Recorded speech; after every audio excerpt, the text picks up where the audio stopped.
Covid काल में आप लोगों ने दो जांचों के नाम बहुत सुने होंगे, मगर उसके बारे में आपको आज तक किसी ने भी इस बारे में आपको जानकारी नहीं दी कि वो दो जांचें कौन सी हैं। अक्सर डॉक्टरों को भी आप देखते हैं कि वो सीआरपी और एचएससीआरपी यानी high sensitivity C reactive protein के बारे में आपको एडवाइस करते हैं। तो आज की वीडियो में आप कहीं न जाएं, 10 सेकंड आप इस वीडियो को दें और इसको देखने की पूरी कोशिश करें। इस वीडियो को आप अगर स्किप करते हैं तो अपनी जिंदगी की नहायत ही महत्वपूर्ण जानकारी से आप वंचित रह जाएंगे। तो इसलिए आप कहीं न जाएं, इस वीडियो को आप जरूर देखें, क्योंकि आज मैं आप लोगों को इन दो टेस्ट के बारे में बहुत महत्वपूर्ण जानकारी देने वाला हूं। तो देखिए, एक होती है सीआरपी टेस्ट, जिसको हम लोग कहते हैं सी रिएक्टिव प्रोटीन। तो इससे क्या आपको जानकारी मिलती है, क्या इसके यूज होते हैं, ये क्यों डॉक्टर्स प्रेस्क्राइब करते हैं, और इसको आप कैसे जो है इस जांच की मदद से आप कौन कौन सी मर्ज के बारे में जानकारी प्राप्त कर सकते हैं, ये सारी जानकारी आज मैं आपको देने वाला हूं। इसलिए आप इस वीडियो को छोड़ के कहीं ना जाएं, अंत तक इस वीडियो को जरूर देखें।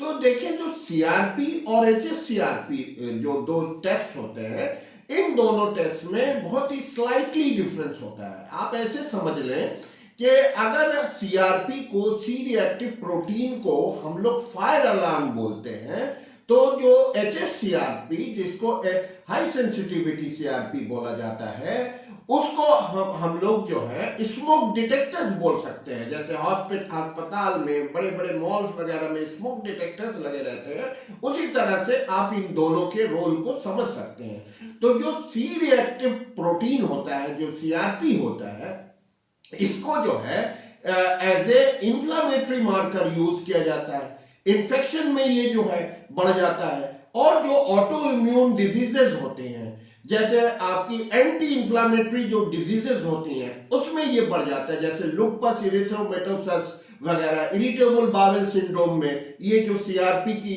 वैल्यू होती है, ये बढ़ जाती है। तो इसकी नॉर्मल वैल्यू क्या होती है?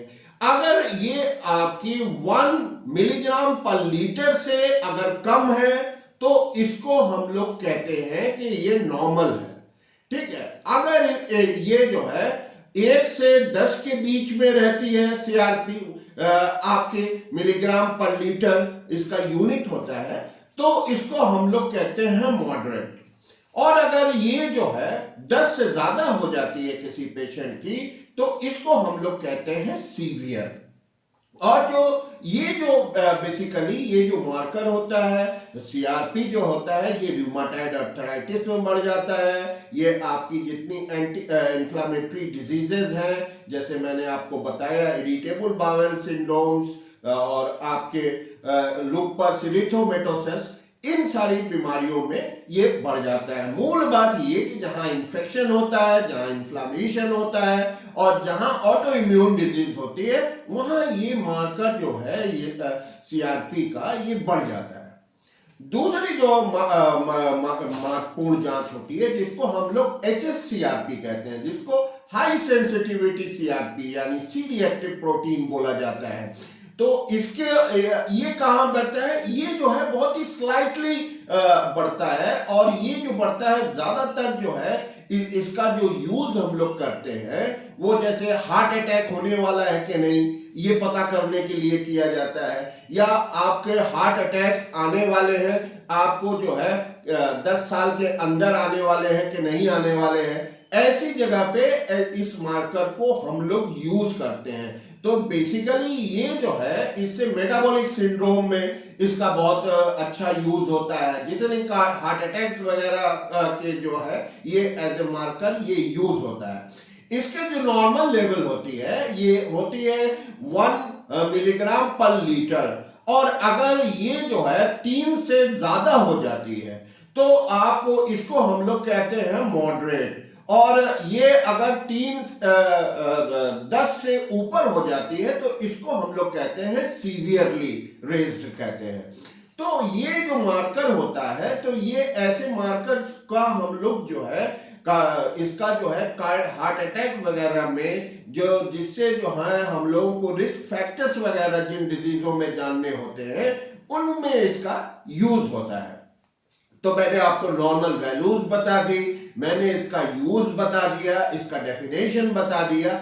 अब जो होता है कि ये इन चीजों को कैसे हम अपनी लाइफ स्टाइल से कंट्रोल कर सकते हैं और कैसे जो है इसका जो है ट्रीटमेंट क्या होगा।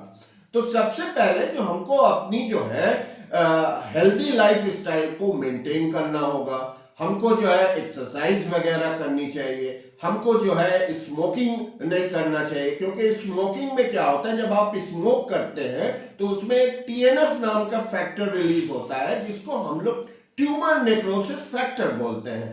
तो इस फैक्टर की वजह से क्या होता है कि आपके बॉडी में इन्फ्लामेशन बहुत बढ़ जाता है। तो इन्फ्लामेशन बढ़ जाता है तो आपके सारे रिस्क फैक्टर्स जो है वो बढ़ जाते हैं। तो आपको स्मोकिंग को क्विट कर देना चाहिए, आपको योगा करना चाहिए, आपको मेडिटेशन करना चाहिए, आपको डीप ब्रीथिंग एक्सरसाइज करना चाहिए। तो ये सारी चीजें आपको इसमें करना चाहिए।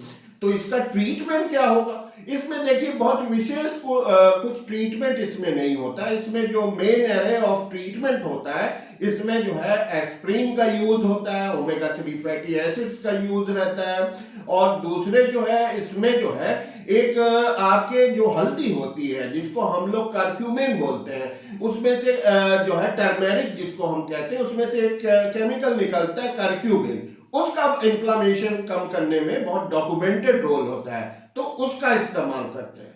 Thank you.